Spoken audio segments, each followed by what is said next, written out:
Un autre dossier à la Cour suprême du Canada. Donc, elle autorise un recours collectif intenté par la Colombie-Britannique contre les fournisseurs d'opioïdes. Alors, est-ce que la Colombie-Britannique commence à devenir un peu moins woke parce que c'est elle qui a donné tous ces opioïdes aux drogués dans la rue? Hein? Ben oui, vous ne savez pas ça? Le gouvernement du Canada donne des opioïdes aux drogués. Vous savez pas ça?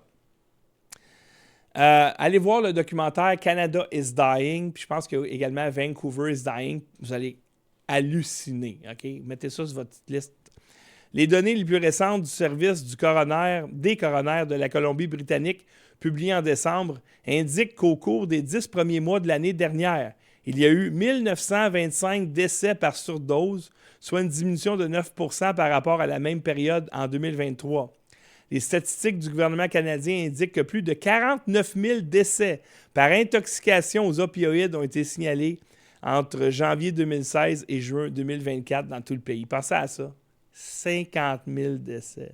Je pense que c'est plus de décès que la pandémie qu'on a laissé mourir des petits vieux dans des CHSLD. Là, on parle de jeunes qui meurent. C'est quelque chose. Pierre Poilievre, on se demande, où est-ce que tu te situes par rapport au wokisme? Comme Trump a fait un décret, à partir de maintenant aux États-Unis, il y a 2 sexes. Homme, femme, mâle, femelle, that's it.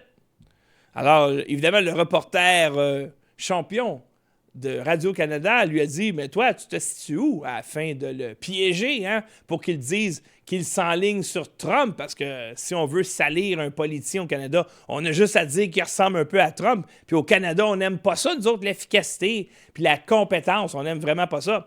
Et Pierre Poilievre a fait comme d'habitude, il a répondu magistralement, mais on sait ce qu'il pense, on ne sait pas ce qu'il va faire. On his first day on the job, President Trump signed an executive order, the U.S. government only recognizing 2 genders, male, female. They're unchangeable. If elected as prime minister, is that something that you're going to kind of walk in line with, or what are your feelings on that executive order? Well, I don't know. Do you have any other genders that you'd like to name? Me personally? Yes. I'm just asking more so if you're in line with what he is saying. Do you agree with what he's saying? Is that something that you would be lockstep with if elected as prime minister? Well, I'm not aware of any other genders than men and women. I mean, if you have any other that you want me to consider, you're welcome to tell me right now. Well, there's personally, I am a man. I am people who say cis man. There are people there who, they say they're me too. Gender I'm a neutral. Man. Well, you are a man. Yes. There are people there who say they're gender neutral. Yeah, they say they're gender neutral. They're a trans person.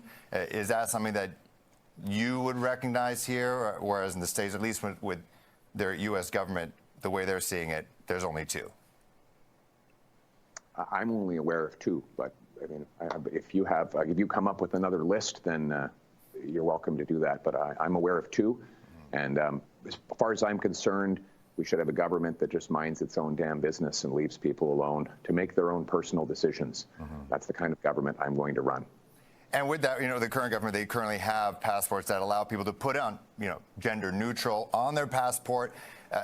Advocate groups want the government, mind you, the outgoing government, to ask the U.S., would the U.S. recognize these passports, obviously on their way out, if you are the next prime minister? Is that something that you would advocate for? I have to be honest. Yeah. I have to be honest with you. I just saw your segment on homeless encampments that are popping up all over Toronto. We've got 25% of our population in poverty. Housing costs have doubled. Crime is rampaging through our streets. I just find it to be a strange priority to spend time talking about this. My priority is to give people back control of their lives, bring back Canada's promise that anyone who works hard gets a powerful paycheck and pension that buys affordable food, gas, and homes in safe neighborhoods. That's the promise we need for Canadians. If Liberals want to talk about different labels for gender that they want to put on passports in the United States, they can do that. I'm going to talk about the things that will bring home Canada's promise. Alors, moi, j'adore vraiment l'attitude de Pierre Poilievre là-dessus. Regardez sa face. Sa face qui dit Bon, c'est qui, là? T'es qui, toi? Qu'est-ce que tu veux, là? Maudit gang de tarlades Radio-Canada. Je dois répondre à leurs questions parce que j'ai besoin de visibilité en vue des prochaines élections. Et là, évidemment, l'intervieweur de Radio-Canada, lui, il n'est pas dans la meilleure position du monde. Parce qu'il faut qu'il gaslight la population en passant à travers Pierre Poilievre, ce qui est vraiment pas évident. C'est-à-dire qu'avant cette espèce de vague de conservatisme qui revient sur la planète, l'intervieweur aurait eu plus d'aplomb parce qu'ils ont le vent dans le dos en disant « Il y a 100 000 genres, puis le genre est fluide, puis tu es un bigot si tu refuses de voir cette réalité scientifique. » Et là, maintenant, pas mal de pays qui reculent là-dessus. Pas le Canada, évidemment. Bon.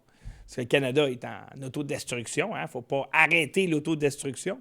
Alors, l'intervieweur demande à M. Poilievre, vu que Trump vient de déterminer qu'il y a juste 2 sexes, vous, c'est quoi votre position?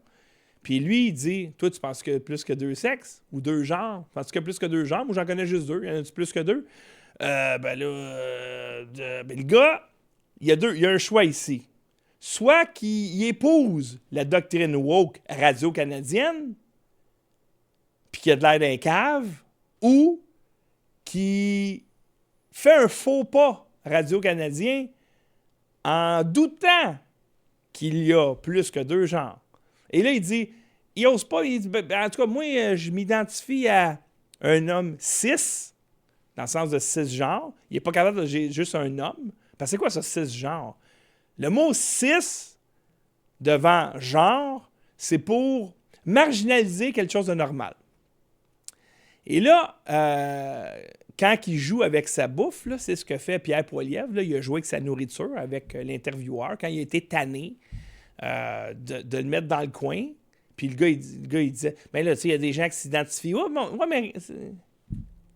Il y a des gens qui pensent qu'ils sont des chats. Il y a des gens qui pensent... Il y a de la maladie mentale à côté au Canada, c'est pas ça qui manque, là. Regardez, là, 50 000 morts d'opioïdes.